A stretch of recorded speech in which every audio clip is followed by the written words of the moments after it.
Yo l'équipe, c'est 76, donc on se retrouve pour une nouvelle vidéo après 6 ou 7 mois d'absence. Donc voilà, désolé. Désolé par avance, il y a ma machine qui tourne, donc j'ai un peu un timing serré aujourd'hui parce que je vais me faire tatouer, enfin bref. Donc voilà, je vous laisse avec la vidéo. N'hésitez pas à me suivre sur les réseaux, Instagram, TikTok et tout le blabla. Et bonne vidéo. Voilà, je vais essayer de vous résumer ça pour que la vidéo soit pas trop longue. Donc on va faire un petit peu un condensé de ma vie. On va commencer à partir de l'adolescence, parce que l'enfance c'est assez privé. Donc je suis issu une famille de 5 enfants. J'ai un peu fourché, désolé. Je me suis toujours senti différent des gens avec qui j'étais à l'époque. Au collège, j'avais du mal à me faire des vrais potes. J'étais toujours un peu dissipé à l'école. J'étais vraiment dans ma wares. Ma mère était débordée parce qu'elle avait trop d'enfants. Et mon père travaillait, donc j'ai pas vraiment connu mon père avant l'âge de 15 ans. Mes parents n'étaient pas totalement stables. Et en gros, donc j'ai été déscolarisé très jeune. Donc j'ai arrêté l'école en fait, j'ai eu mon brevet. Je n'ai jamais révisé de ma vie d'ailleurs. J'ai eu mon brevet. Et puis après, je me suis fait virer de mes deux lycées. En fait, j'ai fait une première seconde où j'ai pas du tout accroché parce que j'étais complètement en décalage en fait avec les gens de mon âge. Je me suis fait virer de ce lycée. Mes parents ont essayé de me mettre dans un lycée privé. Enfin, j'ai insisté pour qu'ils me mettent dans un lycée privé, histoire de me mettre la pression à moi-même, de me mettre un challenge parce que je fonctionne comme ça. Enfin, j'ai toujours pris la vie comme un challenge. Donc j'étais déscolarisé de mon lycée. J'ai commencé un CAP carrosserie. Puis un jour, je me prends mon bain et en fait, je me rends compte que tous mes membres sont violets. En fait, donc là, je commence à avoir des vertiges, perte de connaissance. Et en fait, donc on m'amène à l'hôpital et là, on découvre que j'ai une maladie rare et orpheline que j'ai depuis la naissance. Donc, euh, donc là, ça fait un électrochoc pour moi. J'avais 16 ans, donc mettez-vous à ma place à 16 ans. On est en plein dans la puberté, la fleur de l'âge. Moi, j'étais déjà en fait plus loin que ça dans ma tête. J'étais vraiment enfin, différent. Vous allez comprendre pourquoi. Donc en fait, voilà, donc après 3 mois d'hôpital. Je n'ai eu aucun soutien de ma famille. Ça a été très compliqué. Mes premiers amis ont commencé à me tourner le dos parce que je faisais plus de soirées. Parce que justement, j'ai dû arrêter la drogue. Parce que je me droguais beaucoup. Et eux étaient dedans. Et donc du coup, ils ne me conviaient pas par respect. Enfin, par respect. En gros, pour pas m'inciter. Mais au final, ça m'a isolé. Donc moi, je suis pété un câble. J'ai vraiment. J'ai dit, bon, bah ok. Je peux pas, quitte à être malade, je préfère vivre ma vie et mourir jeune. Après, j'étais inconscient parce que forcément, quand t'es pas aiguillé à cet âge-là, que t'as aucun soutien, t'essaies de faire par toi-même parce que la vérité, elle est là, c'est que je me suis éduqué tout seul. J'ai continué la drogue beaucoup. J'ai commencé à en faire un métier, ce qui n'est pas un métier. Donc, j'ai vendu beaucoup de drogue. J'ai eu des problèmes de justice à cause de ça. La première fois que je me suis fait arrêter avec un demi-kilo de cannabis, je devais avoir 17 ans, je crois. Donc de ce jour-là, voilà, je décide de partir de chez mes parents. Donc après 24-48 heures de garde à vue, je retourne chez mes parents et quelques semaines plus tard, je décide de partir dans le sud, enfin à 300-400 km pour faire ma vie, pour essayer de changer, de voir d'autres choses. En fait, en vérité, je pense que chaque chose dans la vie arrive pour quelque chose. Et donc j'ai rencontré certaines personnes qui ont fait que j'ai rencontré la musique. Je me suis mis à fond dans la musique. J'ai pris énormément de drogue, vendu énormément de drogue. Euh, et je me suis niqué la santé, clairement. Et je me suis mis à organiser des teufs. Voilà. Donc des teufs, qu'est-ce que c'est? C'est des rêves parties. Donc j'ai été de cette organisation, enfin de cette société un peu marginale. En gros, de vivre en dehors de la société, en dehors des codes imposés et essayer de faire mon chemin avec ça. Donc j'ai continué, et je me suis un peu séparé de tout cet univers, j'ai continué un peu à jouer dans des discothèques, dans des bars. Et après, vers l'âge de 20 ans, 21 ans, en fait, j'ai rencontré quelqu'un qui m'a sorti de tout ça, euh, qui a fait qui a changé ma façon de voir la vie, parce que c'était une personne beaucoup plus simple et avec qui je pouvais ne pas réfléchir, en fait. Donc du coup, j'ai tout arrêté. À savoir que je n'avais pas le droit de travailler aussi, car quand tu es atteint d'une maladie en France et que tu as une insuffisance respiratoire, tu ne peux pas travailler, ce qui est normal, j'estime. Après, il faut savoir que je gagnais 800 € par mois et qu'avec 800 € par mois, tu ne fais rien. Donc là, j'ai mis en gros 2-3 ans de ma vie en pause avec cette fille. Toujours vers 22 ans, 23 ans, je commence à découvrir un peu la mode. J'ai toujours été passionné de mode à l'époque où j'avais 16 ans. En fait, quand je vendais de la drogue, je m'achetais mes Lacoste et j'avais mes Lacoste par couleur. J'étais mes seuls de mes potes en fait. J'achetais plein de Lacoste, plein de TN, plein de casquettes et j'avais pour chaque couleur, j'associais chaque tenue. Et en fait, avec le recul, c'est là où j'ai compris que ma voix était dans la mode parce que, avec le recul, j'ai pu me dire, ah ouais, en fait, à cette époque-là, je le faisais déjà, mais d'une manière différente. Et donc, j'ai commencé à acheter des fringues, pas mal de fringues, et sans poster sur Instagram parce que j'étais même pas sur les réseaux en fait. Et, euh, et je commençais à développer un style un peu à la parisienne, mais en étant dans le sud et en étant en avance en fait en fait sans le savoir, sans me renseigner sur la mode, sur quoi que ce soit, en étant en avance sur les tendances. Et enfin, je ne savais pas, je le faisais comme ça par plaisir. Et un jour, je me suis dit, bon, je vais essayer, j'ai envie de partager ça, j'ai envie de créer un truc pour que les gens puissent euh, s'inspirer. J'avais commencé par faire un blog, il faudrait que je vous le retrouve et que je le mette en bio, mais ça va être compliqué, je pense. Et comme j'ai pas mal de facilité dans la vie de base, ça allait vite en fait, et ça avait pas trop pris parce qu'en fait, à l'époque, les garçons n'étaient pas du tout dans la mode, c'était pas vraiment ça, tu vois, c'était pas. Donc je parle de ça il y a 4 ans presque. C'était pas, les garçons n'étaient pas dans la mode. J'étais vu comme un homosexuel parce que je rentrais mes t-shirts dans mon pantalon, parce que je m'habillais soigneusement. Et donc ça a été assez dur à vivre parce que j'avais le jugement de tout le monde. Mais moi j'étais persuadé que je voulais être dans la mode. Enfin, je voulais m'habiller comme ça et je voulais vraiment apporter quelque chose à la ville où j'étais. Parce qu'à l'époque, j'étais différent. Désolé, ça va être un peu décousu, mais bon, j'espère que vous arrivez un peu à me suivre. Donc là, on est aux alentours toujours de mes 23 ans, donc mon style évolue. Et donc je rencontre mon ex-petite amie Victoria. Et là, je découvre encore un autre aspect de la mode, puisqu'elle est de Paris. Moi, je suis du Sud, donc déjà, on commence à échanger un petit peu notre vision de la mode. On avait pas mal de points communs. Et, euh, et de là, je dis, oh, ok, en fait, j'aime vraiment ça. J'aime vraiment ça. J'étais déjà un gros consommateur. Et il faut savoir que je touchais 800 € par mois, donc j'étais très pauvre. Donc il fallait que je paye un loyer, puisque j'étais en dehors de chez mes parents. J'avais donc les allocations de logement. Mais avec 800 €, en payant un loyer, l'électricité, l'eau, les forfaits de téléphone, je peux vous garantir que si vous achetez des vêtements à côté, vous ne vivez pas. C'est-à-dire que je n'allais pas au McDo, je ne sortais pas en boîte, je ne sortais pas au bar, je ne faisais rien. En fait, j'achetais juste mes vêtements. Et j'ai mis en pause 2-3 ans de ma vie avant ça pour m'acheter des vêtements tout le temps. Parce que c'était ce qui me plaisait et je préférais être seul, sortir avec mon trépied et faire des photos que aller boire des coups et me mettre minable. Donc voilà, après donc, mon style évolue et je commence à découvrir le vintage. Donc à l'époque où ça n'était vraiment pas du tout à la mode. Et en fait, moi, à savoir que je suis né dans les années 90 et que moi à l'époque, tout ce qui était Burberry, Louis Vuitton, à l'époque c'était bourré de contrefaçon. Tu sais, on rêvait tous d'avoir, on avait tous un pote qui allait au bled et qui nous ramenait, enfin pour ma part, moi j'avais un pote qui allait au bled, qui me ramenait des tiennes, des fausses sacoches Louis Vuitton. À l'époque c'était commun. Et tu étais le seul du collège à avoir ça, c'était fou, tu vois. Et je me suis dit, putain, en vrai, pourquoi j'essaierais pas de trouver en fait des articles d'occasion, mais de cette époque-là, mais pas des contrefaçons, donc du style des chemises Burberry, des trucs comme ça. Et en fait, je ne sais plus quelle date c'était, faudrait que je vais vous mettre la photo en question, je pense, dans le montage. Et en fait, à cette période-là, il s'est passé que j'ai fait une tenue, donc avec un pantalon acheté sur Vinted à 10 € et une chemise Burberry trouvée en fripe à 15 €. Donc une tenue à 25 € avec des monarques. C'était des monarques, les Air Monarch, les Nike basiques. Et donc ça avait déjà quelques temps que je postais, plus ou moins, que bon voilà, je tâtonnais un peu dans ce qui commençait à se faire. Parce que j'étais dans les précurseurs en fait à l'époque, avec le recul dans dans ce qui s'est fait en fait par la suite.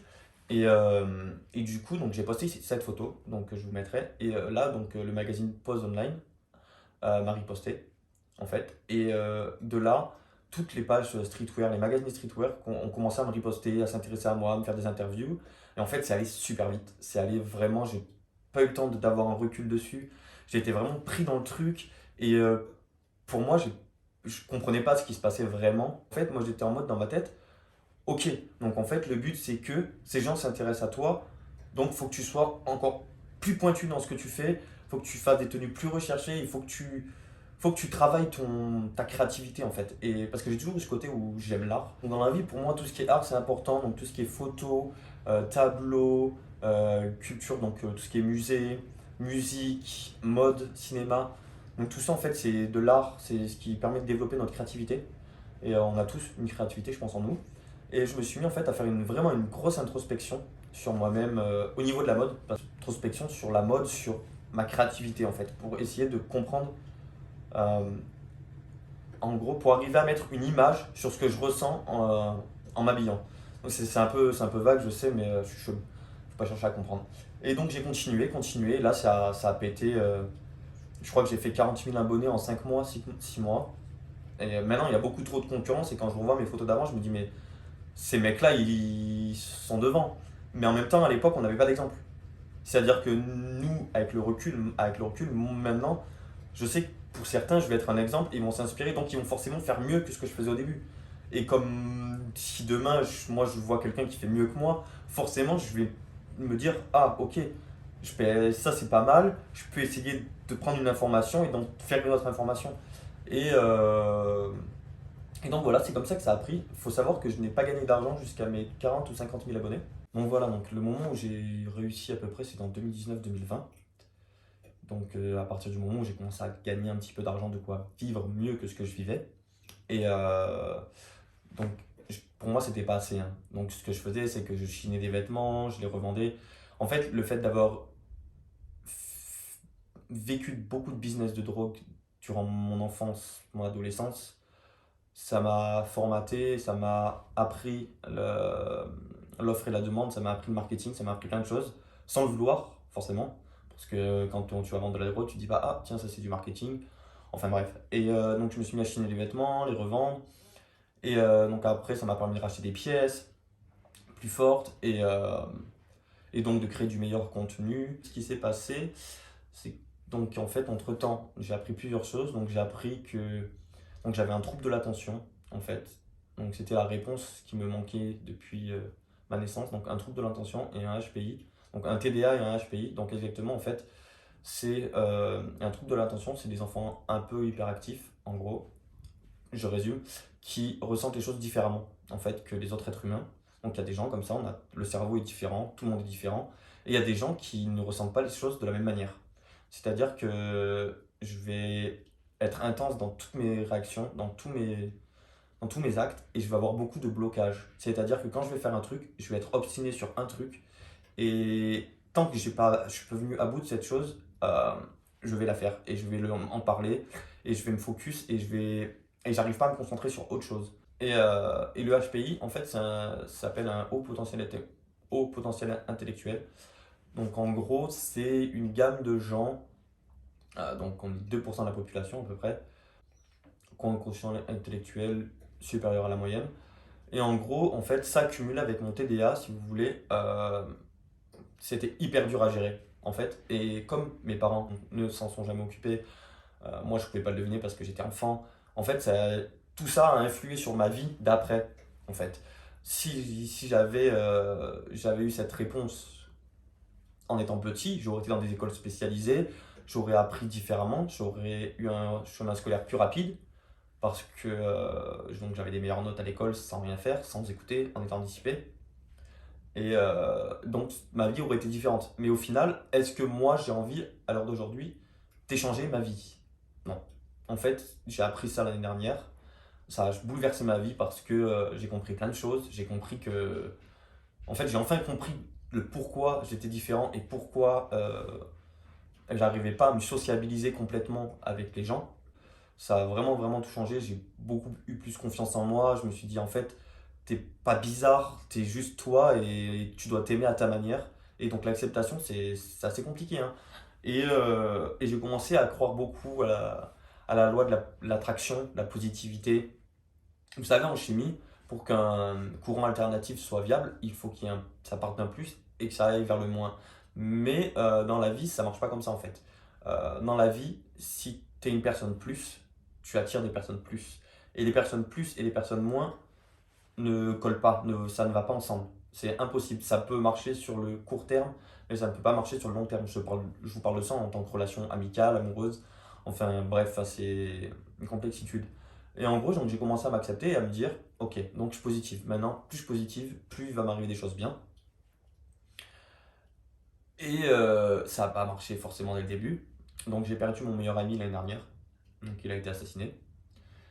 Ça m'a foutu un coup au moral. Clairement, ça m'a tué. Juste après, j'ai appris que j'allais être greffé, que mes jours en dépendaient en fait. Et 2 mois après, j'ai perdu mon grand-père. Mais bon, mon grand-père, en fait, je l'ai accepté parce que du coup, c'était le cours de la vie et ça n'a pas eu un grand impact puisque j'étais encore sous le choc et je m'en remets toujours pas d'avoir perdu un de mes meilleurs amis. J'ai envie, en fait, de donner tout ce que j'ai, de tout ce qui me reste afin de survivre et surtout de faire ce que j'aime jusqu'à la fin de mes jours. Et donc, s'il y a un petit message, si j'ai un petit message à vous passer, en fait, c'est ne perdez pas votre temps à regarder les autres, à toujours vous comparer, essayez de vous accepter. Et la vie est courte, on en a vraiment qu'une. Et ça, malheureusement, on s'en rend compte que quand elle arrive à sa fin, ou presque, parce que forcément, j'ai une chance. Après, il faut savoir que les chances de greffe pulmonaire, elles sont compliquées. Donc, c'est la greffe la plus compliquée, la transplantation la plus compliquée. Parce qu'en fait, le poumon est. En fait, c'est un corps étranger qu'on met dans votre corps, une greffe. Et le poumon est le seul organe qu'on transplante qui est en direct contact avec l'air, donc les microbes. Et il faut savoir que quand vous êtes greffé, vous êtes immunodéprimé, donc vous n'avez plus d'immunité. Et moins d'infection peut être mortelle. Donc les chances de réussite de l'opération sont de 99%. Mais les taux de survie post-opératoire sont euh, beaucoup moins, voire très faibles. Après, la chance que j'ai, c'est que je suis jeune et que je suis suivi dans un des meilleurs hôpitaux de transplantation d'Europe. Donc je suis optimiste là-dessus. Et j'ai enfin fait le deuil de mon passé, de ma vie, et voilà, je suis prêt à me dire, bon, bah, je laisse tout ça derrière. Et en vrai, j'ai l'impression d'avoir réussi ma vie comme ça. Pas parce que je gagne de l'argent ou pas parce que parce que pour vous, je suis quelqu'un, mais pour moi, je suis personne. Je suis juste le 0,00000000001% des 8 milliards qu'on est sur Terre, en fait. Et donc ça m'a aidé déjà beaucoup à garder la tête froide. Et, euh, et voilà, et réussir sa vie, c'est pas avoir des followers, c'est pas avoir de l'argent. En fait, réussir sa vie, c'est s'accepter tout simplement. C'est même pas avoir l'amour, parce que l'amour viendra après, forcément. Si vous arrivez à vous accepter, vous arriverez à trouver la personne qui vous, qui vous convient et vous arrivez à trouver une ligne directrice de votre vie. Et j'ai toujours cru au destin. Et au final, j'ai toujours fait confiance à mon instinct et mon instinct m'a amené là. Donc voilà, je suis désolé, hein, je me suis un peu perdu dans tout ça. J'essaierai de vous refaire une vidéo. Vous allez mettre en commentaire en fait de quelle époque, de quelle période de ma vie vous voulez que je parle.